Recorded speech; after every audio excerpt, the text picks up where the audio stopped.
కానీ నేను hats off to Pawan Kalyan garu. అంత గొప్పగా ఆలోచించిన వ్యక్తి. మీ గురించి ఆలోచిస్తారు, యూత్ గురించి ఆలోచిస్తారు. ఎందుకంటే ఐఎమ్ 60+ ఇయర్స్.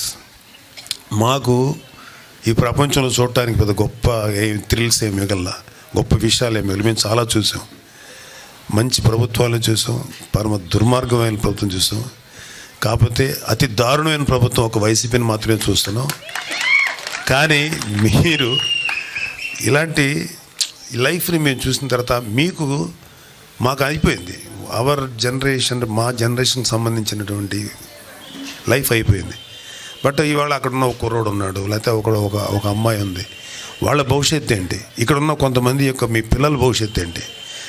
ఇలాంటి నీచమైనటువంటి ప్రభుత్వ సామాజిక పరిస్థితుల్ని, ఆర్థిక పరిస్థితుల్ని మన బిడ్డలకి ఇవ్వాలా?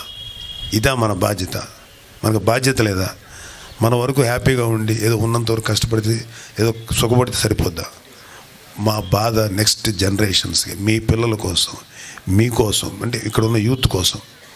ఒక్కొక్కడు ఓడిపోయే కొద్దీ నిరాశపడిపోతుంటాడు, ఇతను ఓడిపోయే కొద్దీ బలపడుతుంటాడు. ఇది పవన్ కళ్యాణ్ గారి కెపాసిటీ. అంటే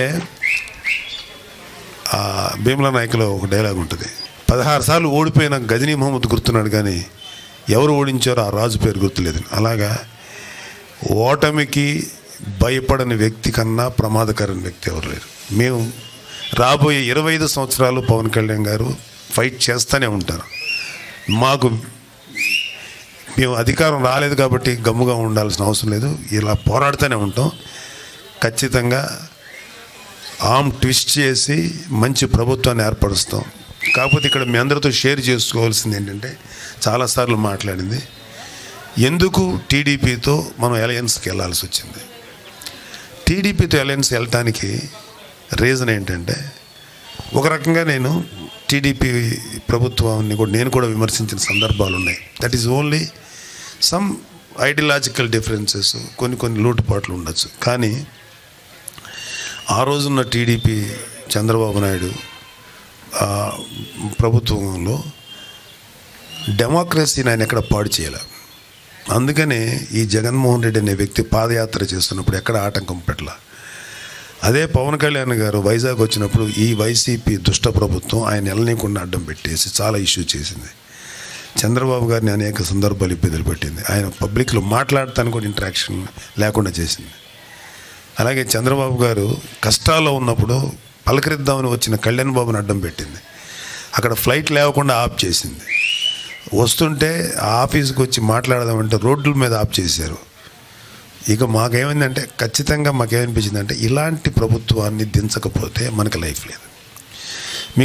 మేము తెలంగాణ ఆంధ్ర విడిపోయినప్పుడు, అరే ఒక హైదరాబాద్ లాంటి మన రాజధాని మనకు లేదు, మన ప్రజలకి అంటే అంత ఆదాయం వచ్చేటువంటి మన రాజధాని మనకు లేదు, ఎలాగ మనకి అనుకున్నప్పుడు కొంతమంది మేధావులు ఏమన్నారంటే, ఏం లేదండి, ఒక 10 సంవత్సరాల్లో మనకున్న లాంగెస్ట్ కోస్టల్ కారిడార్ ఉంది, అద్భుతమైనటువంటి పంట పొలాలు ఉన్నాయి, అద్భుతమైన సారవంతమైన నేల ఉంది.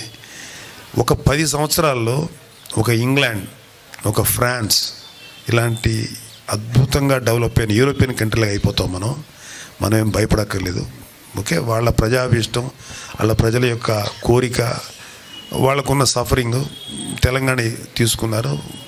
తెలుగువాడు ఎవడు కూడా, ఆంధ్రప్రదేశ్లో ఎవరు కూడా విడిపోయినందుకు బాధపడ్డారు కానీ వాళ్ళకి వచ్చినందుకు ఎవరు బాధపడాల. వాళ్ళు హ్యాపీగా ఉన్నందుకు మనం కూడా హ్యాపీగానే ఉన్నాం. అయితే